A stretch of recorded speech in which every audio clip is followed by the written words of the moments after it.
Hi all, I'm Thomas Finney, and I'm your moderator for today, for this session anyway. And I would like to introduce Nathan Willis. Nathan is a PhD candidate in the Typography and Graphic Communication Department at the University of Reading. Now, most attendees probably know Reading for its MA in typeface design, its MATD program. But Reading also turns out an even smaller number of PhDs in typography.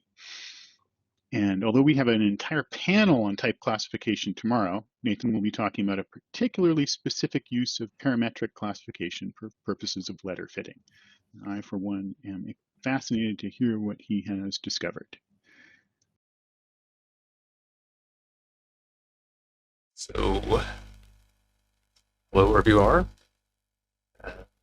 My name is Nathan Willis, and I'm going to talk to you today about type classification as it applies in my PhD research project.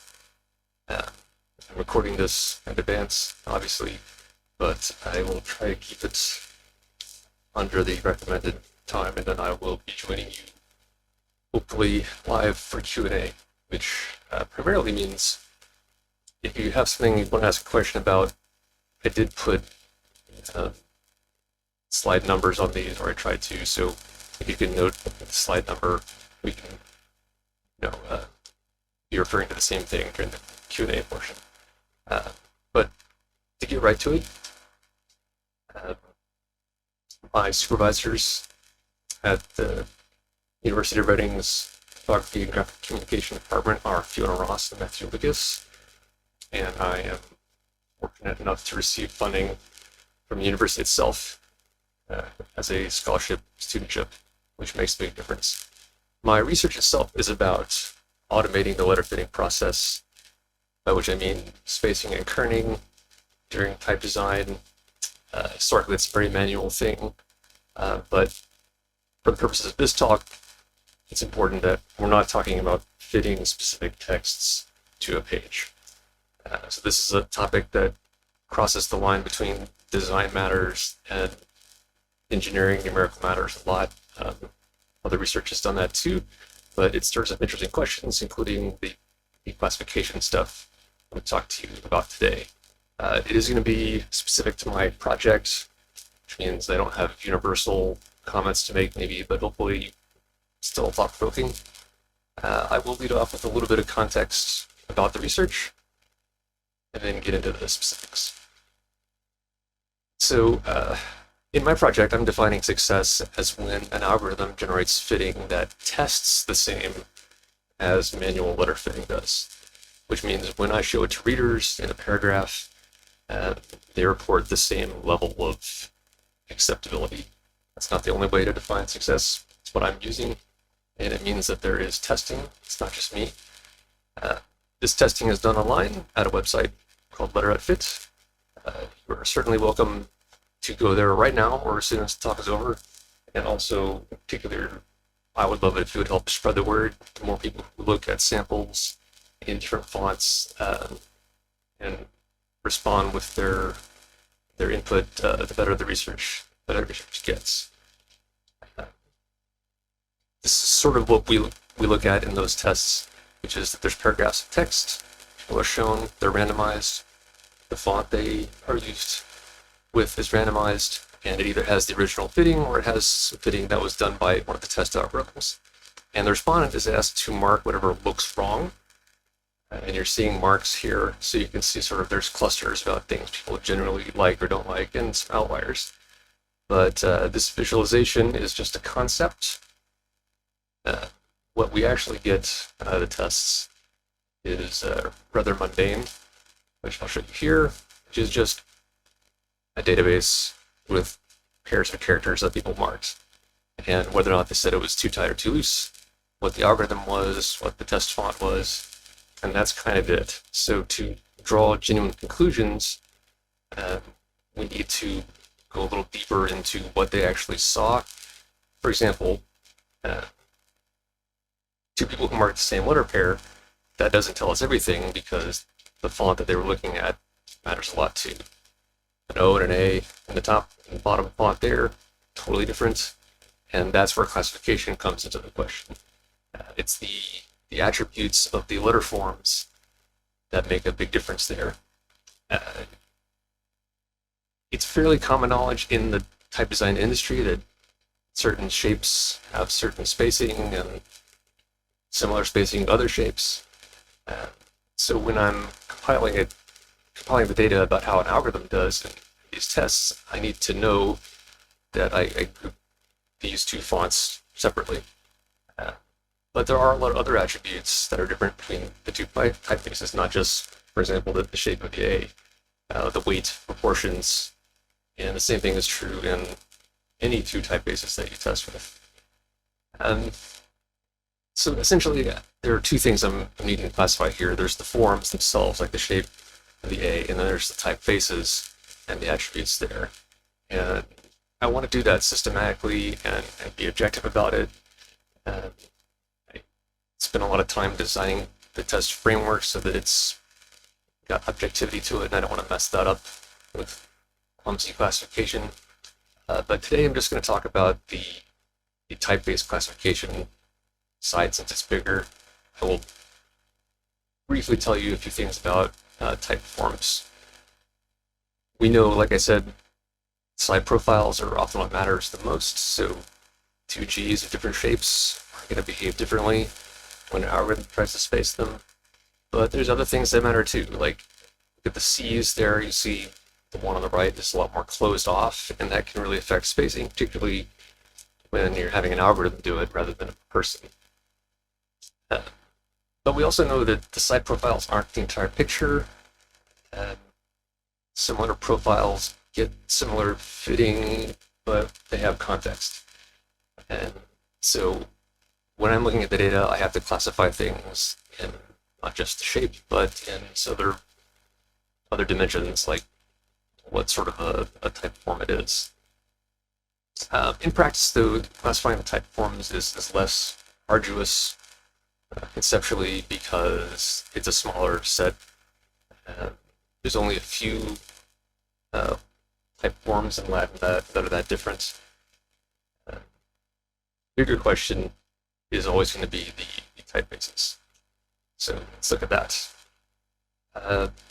Again, the conventional wisdom of letter fitting is that side profiles make a difference, but we can see in any example here that other things affect the letter fitting, like the side profiles across these different weights.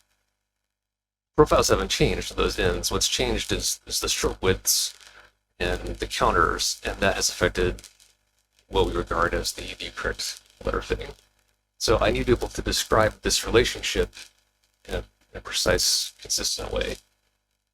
Furthermore, with different tests, you will see different fonts, and fonts within a family may not line up without some sort of mapping. For example, here, these are two fonts, Barlow and Grenz, with ship and 9 weights, but those 9 weights are not interchangeable between the two. So I need to figure out how to put these two fonts, or any two fonts, together into sort of a overall design space that makes sense. Which means normalizing things. So here, you're seeing Baskerville and Minion Pro rendered at the same point size. But normalization is not a trivial thing. You can't just grab the raw points like the Bezier is, the spacing information. And it's not just the fact that every font has its own coordinate system. Like if you just look at these two ends, you think, okay, they're at the same point size, they're about the same width. It's just that Minion Pro is taller and it has bigger strokes. But if you normalize those to the X height, you see it's actually not that. The larger body size of Minion Pro is sort of masking the real issue, which is that it's narrower in proportion to itself. And that's essentially how classification factors into this problem. Now, there are a lot of existing schemes to normalize and classify typefaces. What I'm showing here is the Vox ATypI system, which literally just minutes ago I saw an email noting that ATypI as an organization was dropping this, which is fine. I'm not promoting it. This is just an example. I just didn't have time to replace it with a different slide. The thing I want to emphasize, though, is that a lot of systems that people have used to classify type, like this one, break things down by descriptive labels. They're used for reference, like in a type history context or in sort of the analysis of trends. This system was originally created by Maximilien Vox for French typefaces. It expanded beyond that later from the 1960s, but you can see that those top-level labels are dividing faces up by design trends, some of which are historical, some are graphical, but they don't really match what I'm needing to do. For instance, the term transitional as a label, that doesn't tell you anything. You have to know what it's transitioning between for that to make any sense. There's other systems, and just pointing out as Catherine Dixon said, it's a perennial debate, but this approach isn't exactly what I'm after. Sort of the other end of the spectrum, we have models like the CSS weight classes from the web and the weight width slope model from Windows. It looks very numeric rather than being driven by labels, and these are both available as fields baked into TrueType and OpenType fonts. But they also aren't as numeric as they might seem at first, in the sense that they are ordering. They're not normalized. They're not an absolute scale. So you can see that the two fonts from the previous example are actually gaining stroke width at different rates between different jumps. So moving from 100 to 200 doesn't give you the same effects, and moving from 200 to 400 doesn't give you the same as moving from 100 to 200 does. Same thing is also true within a font family. So here we have another font, Syra, which has an extended and condensed variations, and you also see that these weight classes, although they're numeric, are not really classifying things in the same sense that I need, which is to get to, let's say, the intrinsic design attributes. So somewhere in between is a model called PANOSE, which you've probably heard of. It's more technically focused than the ones that we see in CSS. It was originally published by Benjamin Bauermeister from work done in the late 80s at Hewlett-Packard, and it defines 10 numbers for each font, as you can see here. It was originally written for desktop printers to match missing fonts, which is a much bigger deal when printer fonts and screen fonts were not the same thing. In reality, virtually nobody uses PANOSE. Very few foundries include it in their releases, although some do. And as far as I can tell, there's no implementation of software to analyze a font and determine its PANOSE classification, although PANOSE system wants you to do that. I guess one reason it's not super popular is just the fact that we have newer things like the CSS model, which is built into other software. But it's interesting to look at PANOSE, even if it's not widely used, because of how it works. It defines a total of 51 measurements to take, and then it computes 42 additional things. Some of those are very cut and dried. Height of this, width of that, for some key glyphs. Some of them are a little more esoteric, which I'll get into a bit later. If you're curious, that's the set of glyphs that get measured.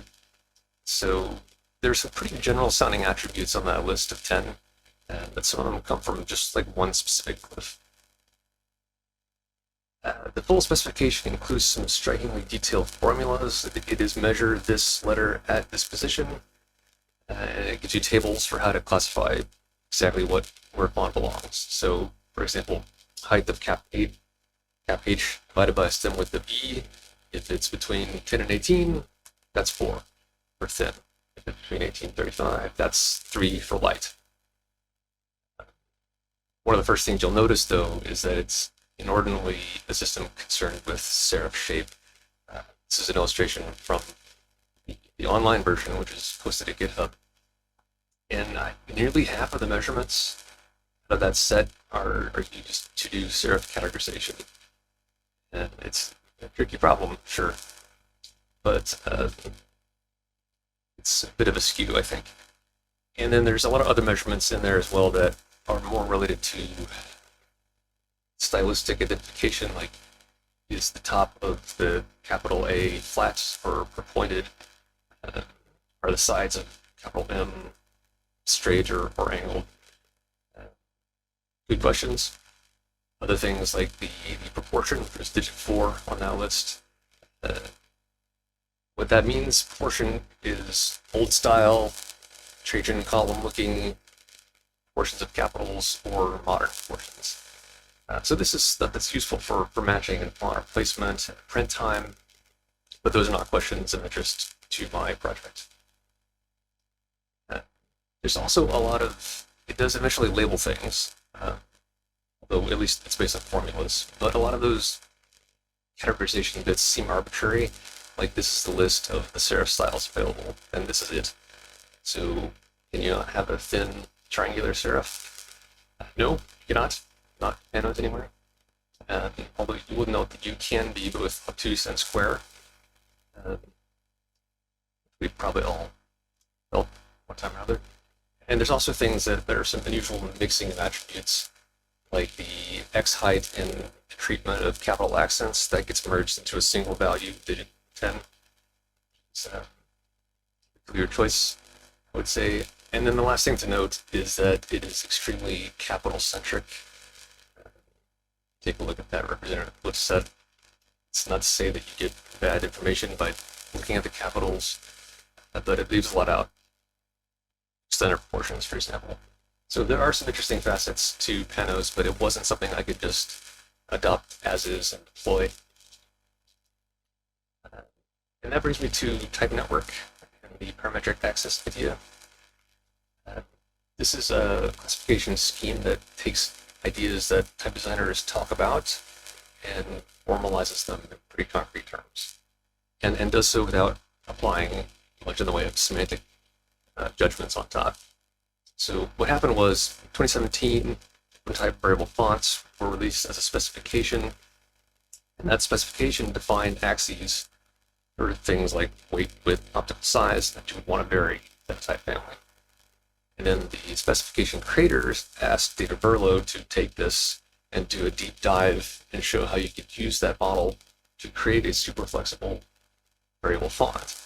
And what he came back with was a statement, yeah, these axes that you've defined are actually getting in the way, and change that.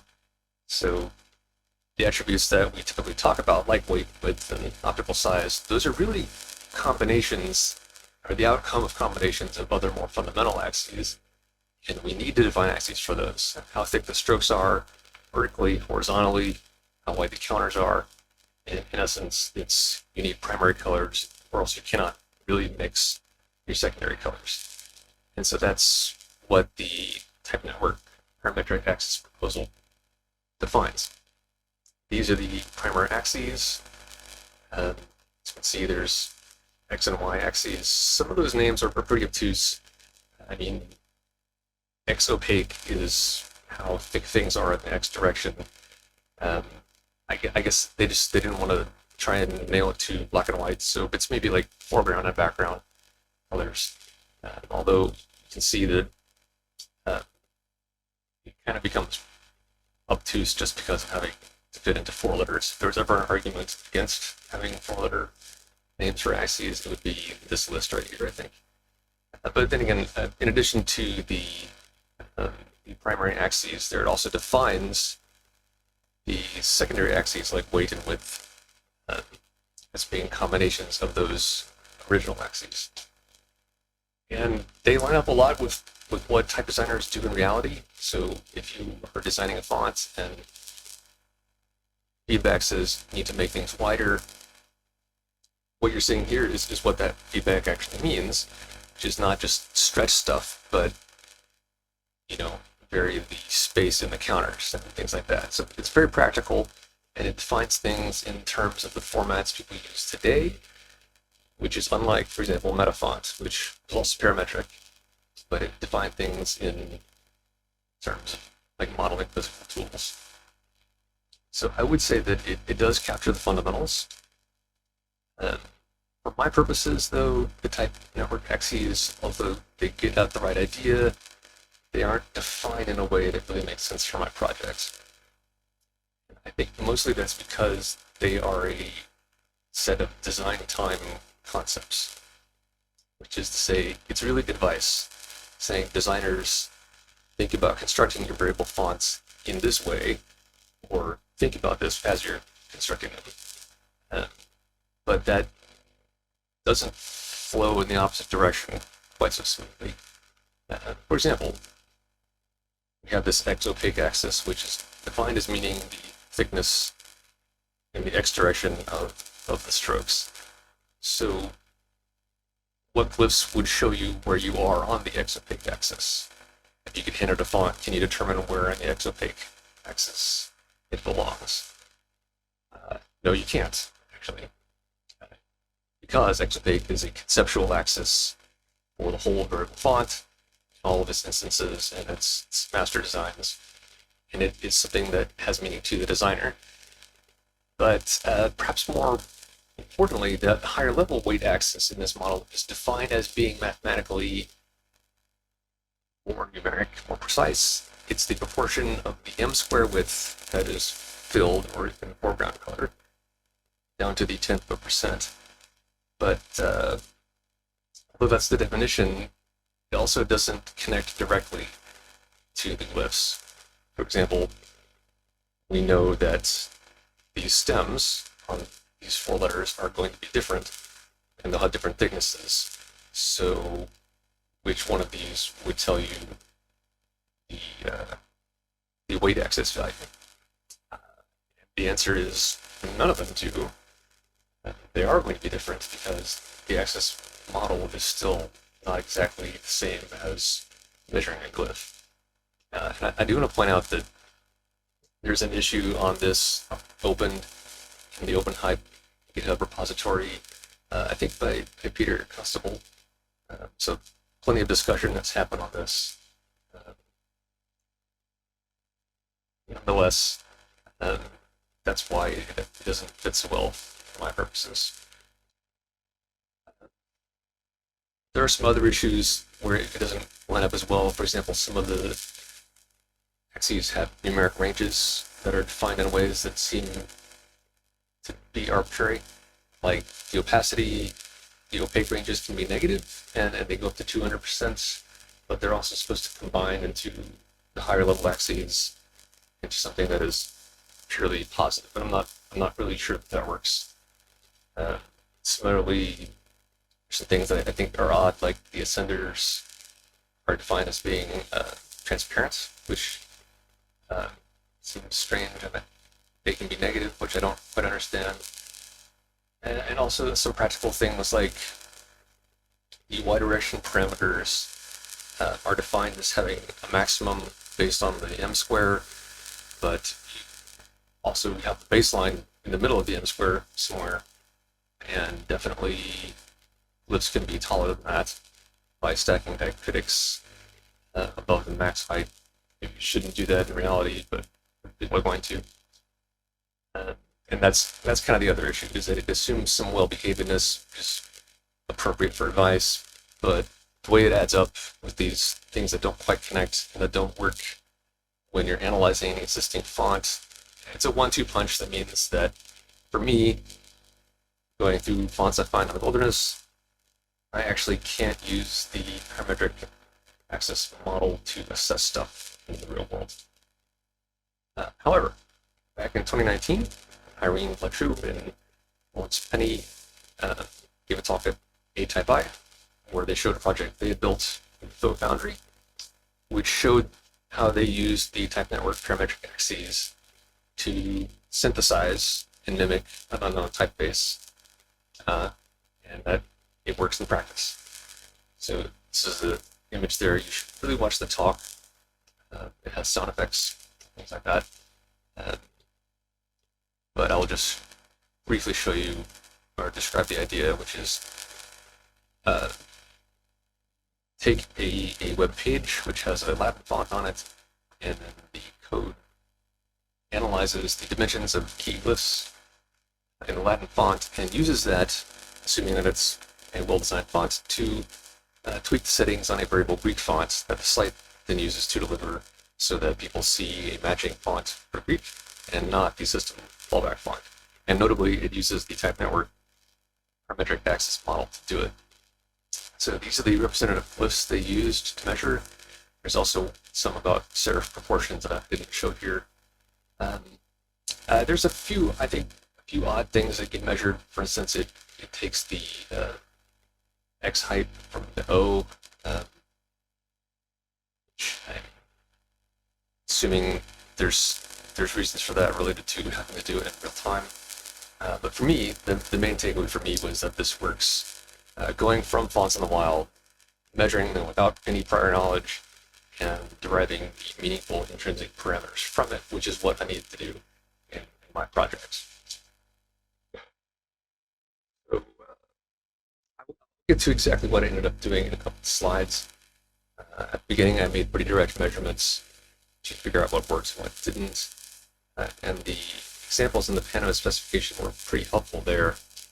But as a bit of a tangent, fairly late in that process, I decided to go back and see exactly how much of PANOSE I could implement just based on the specification. So if you're curious, this is what I found. Of those measurements, 23 out of 51 you can essentially do in an automated fashion, meaning without looking at the glyphs. Because in order to do this at large scale, you can't open every single font and every single representative glyph in a GUI editor like a caveman. And there's always some exceptions to this, can you do it in an automated fashion question. As proof of that, just consider any stencil font. Stencil fonts will break anything because they can just arbitrarily remove chunks. But for normal-ish fonts, about half of the measurements can be easily automated. There's probably another 6 or so that you can do with caveats. For instance, it will say, take this measurement on the theoretical stem, which it means if it's flared, estimate the width of the stem. You can kind of get away with that if you're willing to accept a little bit of uncertainty there. And then of those 23 measurements, you can get 18 to 21 of the computations because you're missing some things.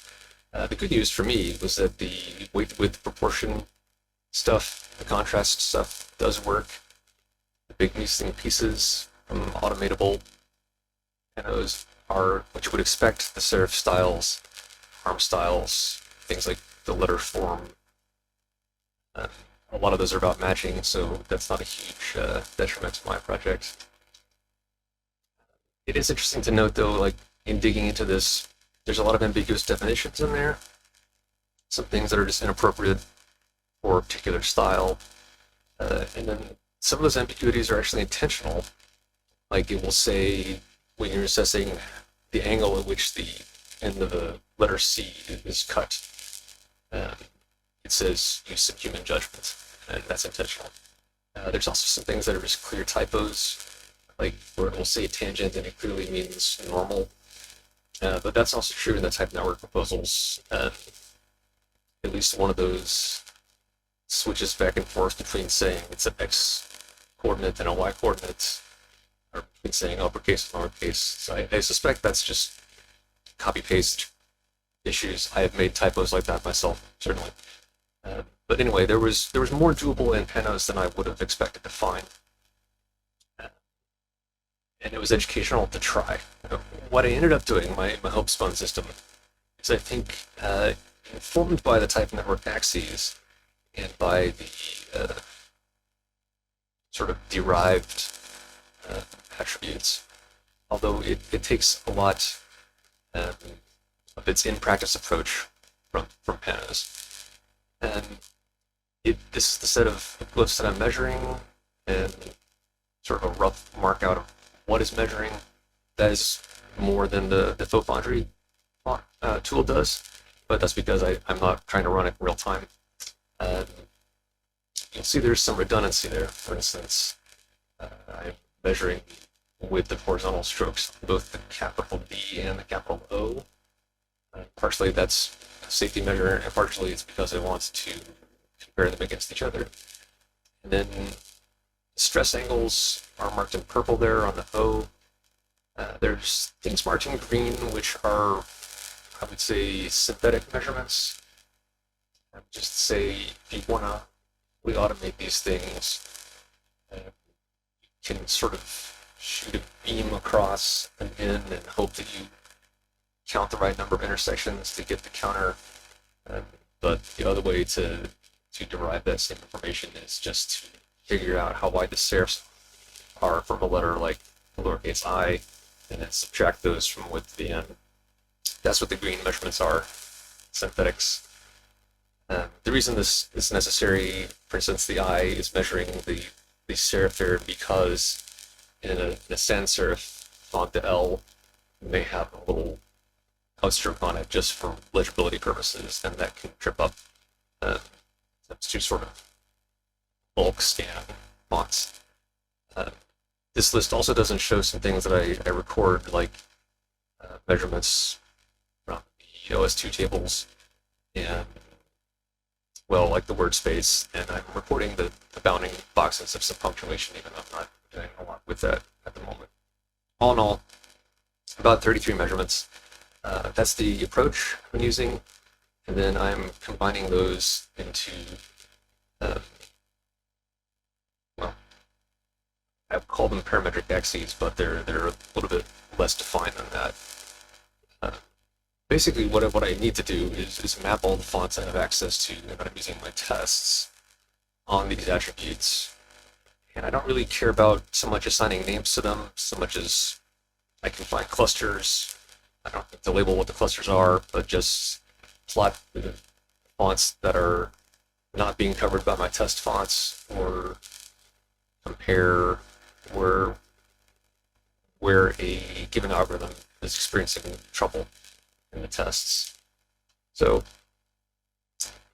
when I use these, I think I get reliable results. These are those example ends from the CSS illustration before, sorted by the weight calculation that I'm doing. I think it seems reasonable. I also included Baskerville and Minion in there. Similarly, this is the width computation, which again is in practice sort of synthetic, which is I can measure the stem widths and the x height and then divide them to say, well, how wide is the letter in respect to its normalized x height. And there's a couple different ways to do that. So my synthetic model for doing this, it's 2 stems plus the counter divided by the x height. Certainly that's something you can disagree on. In reality, my purpose is I actually extract all this into a database and I just dice it up on an as-needed basis. This is a screenshot from a little dashboard I use where you can sort of poke around any combination you want. And this could be generally useful. I think I may have inadvertently set this to unnormalized coordinates there, so you're sort of seeing clusters based on units per M measurement, which you would expect to break down differently for CFF and TrueType fonts. But the colors indicate the CSS weight class that the font reports. You do see bands there, which is what you expect. But for my analysis of the research itself, I do other stuff. Like this is comparing the synthetic estimate against direct measurements. In an ideal world, that would be a straight, everything matches up line. In reality, I can see there's some clusters there that aren't behaving, so I need to go back in and explore why that is. Another note to sort of close out the discussion on, most of the challenges in doing this are practical. There's obvious issues you'll run into with fonts missing extreme points or having winding directions wrong, or the inside of an O and the outside of an O intersecting where they shouldn't. But there's subtle issues too, like almost anything you expect about the way a glyph should be shaped. Some form will prove it wrong, and and that's that's not wrong. That's just life. There's a huge ecosystem of publicly available font tools based code out there, and that's what I use for the most part. Um, but it was interesting to find that I frequently was needing to do things that sort of fall between working with glyph libraries and working with pure geometry libraries. For instance, a lot of code out there for manipulating glyphs, which I don't need to do. I'm just assessing them. But I do need to hook into some of that to do things like decompose compound glyphs. But other stuff like shooting a line across the glyph to measure where it intersects, that's more geometry stuff. I made most use of Simon Cousins' ATypI library. Though even there, I frequently just ended up asking him to add things to it, which of course is not his job to do. In addition to the practical challenges, though, there are interesting conceptual questions that come up. For instance, well, once I can calculate the angle of stress, should I really be measuring the stroke thickness directly horizontally, or is it more appropriate to slant that? And then very quickly from that, you get into things like, well, should I measure the counters on metallic glyphs or obliques differently? And then what about the fact that when you normalize the x height, you lose this important attribute of it being larger on the body? And of course, the big one, which is unavoidable, is that everything I've done so far is very tied to Latin and to English because that's what I'm fluent in. And at present, I'm comfortable with some of these things being missing. I have been able to add to the analysis as I go. I don't want to make the assumption that not reporting every attribute is good. So there's still things I think I need to explore. For instance, PANOSE does touch on some ways to record translation and expansion of strokes in that sort of classic North-side fashion. I think there's interesting work to be explored there about where weight is distributed, sort of apart from strokes. And then I still need to do some further analysis of numerals, punctuation, diacritics. It's very underexplored in parametric classification compared to letterforms. That's just me. For everyone else, I honestly think there could be interesting benefits to doing further work on PANOSE, like utilities and software. I mentioned some of the gaps already, gaps in what I'm using the PANOSE for. I'm not aware of, certainly not an open source implementation of PANOSE analysis, which is what I would want. If you know of one, let me know. But given how much of it can be automated, I think it's something that would bear fruit to explore. You could find insights there. For instance, if you're selling fonts, you probably know that your clients only care about a few of those CSS weights. They don't use all 9. But analyzing the parametric attributes could tell you, like, from what's popular, could tell you how to position your instances so that the more popular ones are at the right weights.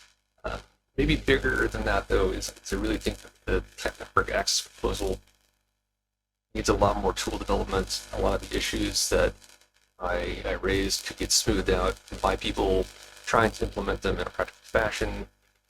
And clearly new ideas are going to come up that way too, which is the valuable thing. That is it for my prepared remarks.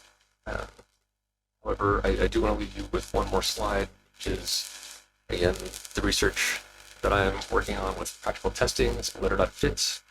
You can follow me on Twitter or email me. Believe it or not, that is shorter than my university address. Or you can follow the project itself at letter_fit, which is just announcements for when it shuts down or goes back up or something like that. Anyway, thank you for listening. Hope that I will join you in a few minutes for Q&A. Wow, that was awesome. Thanks so much, Nathan. Oh, I need to make you live as well. Oh, you already did. people can pose them in the question, under the question thing. Dave Crossland had one. He wanted to know if you used PANOSE version 1 or version 2. Let's see. How do I answer that? So I use the one that is published in the Red Book, and which is slightly updated on the web on the URL that I posted on the slide. I have tried tracking down more recent information and sort of turned up some dead ends there. If there's more, like I know there was an effort, I guess still by HP, to integrate some PANOSE-like things into like CSS years ago, but it seemed like when that happened, that it sort of got stopped when maybe like when the W3C decided to like reshuffle where some pieces went. It feels like it sort of got dropped then, and the information I've found is really, really light. So yeah, if there's more stuff internally, I would love to see them publish that. If I've missed it, I promise it's not for lack of trying. It may just be because eventually this is sort of a component of the bigger project I'm supposed to be working on. So eventually I just have to say, I got to stop looking.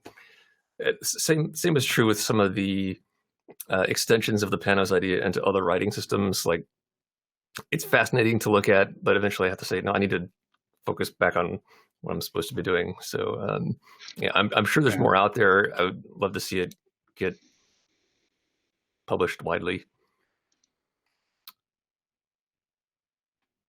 Yeah, so Dave has posted a link to the Devanagari version, which he shared with me before, just via email. Yeah, I'm glad to see that that's public. I was not really clear what the status of it was. Lawrence is leaving. Bye, Lawrence. Yes, we'll talk more later. So there were a few comments that sort of just came up in the chat.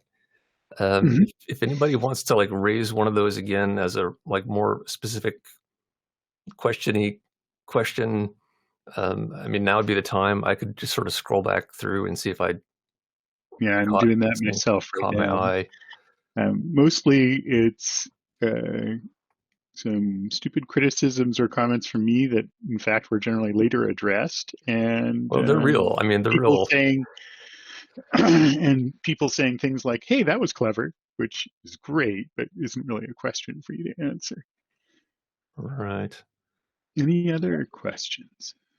Yeah, I mean, I know that it feels weird to point out practical issues that I had with other people's classification systems when they have a different intent. And it's like, okay, yeah, it's not exactly, I'm saying it's wrong. I'm just saying I think it would be stronger for some of these things if people tried to do different stuff with it, and then you might find refinements that would be useful in more than one use case. Because like the type network stuff is very designer centric, but I mean, some of those same ideas would be useful to someone who's trying to choose a font too, but they're not exactly set up in the way that you would choose. So I don't know. I think that's really interesting, because trying to use a thing in a slightly different space than the one it was originally created for is exactly where you find the limitations of concepts, right? Yeah. So that was actually the most interesting part of your whole talk, was those things. Yeah. So, and you find unexpected, you find unexpected like applications that are positive, not just gaps, I guess. Right. Oh, we do have a question here. Yeah, from Simon Cozens. Has a classification system you've landed on shown promise in terms of clustering the results you've got from the survey, or have you not got that far yet? So I would say I haven't gotten that far yet because, well, okay, so just to be 100% clear, the scatter plots that I was showing are not from the fonts that I'm testing. I don't have that many that I'm testing. I downloaded the full Google font archive. I have done the same thing with some OS fonts and some Foundry fonts. I don't want to accidentally show people's data that I don't have their permission to do. So that's just Google Fonts. I think it's fairly representative of a large font library, though. My set is much smaller than that because I'm trying to select for, well, I'm trying to select for text weights and for well-tested designs. And I don't know, at some level, the clustering thing is only an emergent property of when you get enough data and people are reporting enough problems. So that's why I keep encouraging everyone to go visit the site and to share it with people, which I need to do more promotional stuff of, because you can't see some patterns until you have enough people saying something looks wrong. So it's a bit early for me to make big conclusions there, especially because ultimately the goal is to compare multiple large data sets in the design space. So it's a lot of variables to collect data on. I'm hopeful it'll eventually bear fruit there. Right. You know, we can continue this chat in the Hangout room, but we need to clear this space for the next talk because they will be wanting to start up and it's 10:02. So we should do that. John Hudson had another question, which you might want to make a note of. About the answer is yes. Yes, there's a difference. Yeah. And you can address what that difference is in the Hangout room. So we should shut down here. Thank you so much. This was super interesting, and I look forward to seeing potentially, tooling and stuff coming out of this. So thank you.